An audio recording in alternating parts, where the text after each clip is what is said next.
Oi, pessoal! Eu sou Carla Vidal, professora de língua portuguesa. Eu sou uma mulher negra. Hoje estou usando uma blusa azul marinho sobre uma camiseta branca. Estou usando no meu cabelo uma faixa que combina com esta roupa. Ele está preso por um coque. Na aula de hoje, vamos estudar o mito indígena. Os povos indígenas tratam a natureza com uma relação de bastante respeito. Eles conseguem extrair tudo o que precisam, mas eles não ultrapassam um determinado limite. Eles compreendem que os seres humanos, assim como todas as outras espécies, são parte integrante do ambiente. Na aula de hoje, estudaremos um pouco sobre a literatura indígena. Você não sabia que existem autores indígenas? Muitos indígenas preservam seus modos de vida e trabalho tradicionais. Há outros que vivem longe das terras indígenas e exercem diversas profissões, como advogados, médicos, professores que mantêm sua identidade e ensinam sobre a forma de existir e viver dos povos originários. A literatura indígena conta com diversos autores. É importante buscar esses livros, esses autores, para aumentar o nosso repertório cultural. Hoje veremos a fala do professor Daniel Munduruku. Acompanhe. Olá, meus amigos, olá, minhas amigas. Eu sou o Daniel Munduruku, escritor, professor. Tenho 54 obras já publicadas por várias editoras no Brasil e no exterior. Já recebi alguns prêmios literários também no Brasil e fora do Brasil, e a minha atuação atualmente ela está voltada para a difusão da literatura indígena e para a difusão da cultura indígena em geral, claro, sempre no universo da cultura nacional, não é? A minha tentativa, digamos assim, como cidadão, é aproximar a sociedade brasileira das sociedades indígenas, das culturas indígenas, do modo indígena de existir, de viver no mundo em que a gente vive. E nesse caminho, nesse processo que é a produção da literatura, que é a participação em eventos literários no Brasil e fora do Brasil, eu fui criando instrumentos ou caminhos possíveis, seja para difundir a literatura através da criação de encontros de escritores, seja através da organização de eventos, de cursos para professores, cursos online e tudo mais. Isso me levou também a criar o Instituto UCA, que eu chamo a Casa dos Saberes Ancestrais, e foi criado assim como uma espécie de braço da nossa atuação dentro da sociedade brasileira para difundir a literatura e difundir, claro, a cultura indígena entre os educadores, principalmente porque os livros, a literatura acaba atingindo os brasileiros como um todo, principalmente os brasileiros ainda criança, que tem sido a nossa grande preocupação. E quando a gente fala de literatura, é como nós que escrevemos olhamos para a sociedade e queremos fazer com que a sociedade pense nas nossas produções, pense nas nossas culturas a partir do nosso olhar, ou seja, a partir do nosso, hoje se usa muito, o nosso lugar de fala, ou seja, é o indígena falando sobre a sua realidade, sobre o seu povo, sobre os seus sentimentos, sobre suas lutas, sobre os seus ganhos e suas perdas. É o indígena dono da sua voz, falando a sua voz para que todas as pessoas possam ouvir da boca dele. E isso tem sido uma coisa super importante. E a nossa literatura, ou essa nossa produção literária no Brasil, ela é sobretudo uma literatura voltada para crianças e jovens, exatamente por entender que nós precisamos formar ou fomentar o pensamento crítico nas crianças para que elas olhem para as nossas identidades como parte de si. Ora, a leitura de livros de literatura indígena é fundamental justamente para a gente poder criar essa consciência crítica, essa consciência cidadã. Existem hoje no Brasil cerca de 60 autores indígenas, é um número bastante grande, são mais de 200 títulos produzidos por esses autores, ou seja, ninguém pode dizer que não existe literatura indígena ou que não existe uma produção indígena efetiva e que não possa tomar conta ou tomar contato com essa literatura. Pode sim. Eu estimulo sempre as pessoas a lerem livros de autores indígenas, porque é uma leitura ou uma literatura que fala muito mais para o nosso interior, para o nosso espírito, para a nossa alma, do que propriamente para a nossa cabeça. Porque entender com a cabeça é fácil. O difícil é fazer com que esse conhecimento que mora na nossa cabeça, ele escorregue para o nosso coração e se encontre com a nossa ancestralidade. Portanto, procurem livros de autores indígenas. Procurem livros que permitam vocês a se conhecer, a um autoconhecimento, porque esse autoconhecimento vai te levar exatamente a descobrir qual a sua ancestralidade. E a sua ancestralidade vai te levar exatamente para o início de tudo, para o começo de tudo e para aquelas respostas tão necessárias da vida, né? Sobre quem sou eu, de onde vim, o que eu faço nesse mundo. Eu espero que a literatura indígena possa ajudá-lo e ajudá-la a encontrar essa resposta. No vídeo que acabamos de assistir, o professor Daniel Munduruku explica um pouco sobre o seu trabalho e a literatura indígena. Vamos retomar os principais pontos dessa fala. Daniel Munduruku destaca que, como cidadão, seu objetivo é aproximar a sociedade brasileira das culturas indígenas.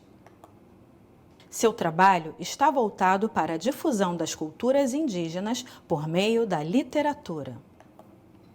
Para alcançar esse objetivo, foram criados instrumentos de disseminação do conhecimento, como o Instituto UCA, Casa dos Saberes Ancestrais. A literatura indígena é a voz do indígena sobre seu povo, seus sentimentos, suas lutas. A produção literária voltada para crianças e jovens fomenta o pensamento crítico e a consciência cidadã.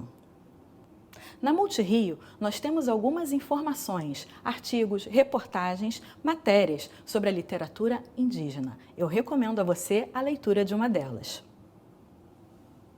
Literatura indígena brasileira, origens, desenvolvimento e importância. Uma reportagem da Multirio, que você encontra no nosso portal. A publicação de textos escritos por indígenas dá visibilidade às diferentes etnias que existem no país. Cada um deles tem suas particularidades e suas próprias tradições, deixando clara a diversidade que é encontrada dentro da própria corrente literária indígena. Vamos fazer a leitura de um mito indígena, que está neste livro. Contos Indígenas Brasileiros, de Daniel Munduruku. Mitos são narrativas utilizadas para explicar fatos da realidade, fenômenos da natureza, as origens do mundo e dos seres humanos. Depois do dilúvio. Povo Caingangue. Mito Caingangue.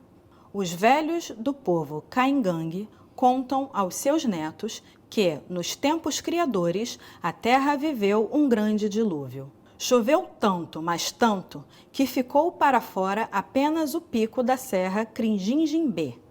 Por isso, todos os seres humanos daquela época tentaram alcançar o topo para sobreviver. Muitos tentaram, mas não conseguiram e morreram afogados. Seus espíritos, conforme contam os antigos, foram para o centro da terra, onde fizeram sua morada. As pessoas que sobreviveram eram tantas que o pico da serra não comportava todo mundo. Alguns, então, tiveram que viver nos galhos das árvores, enquanto outros viveram na terra.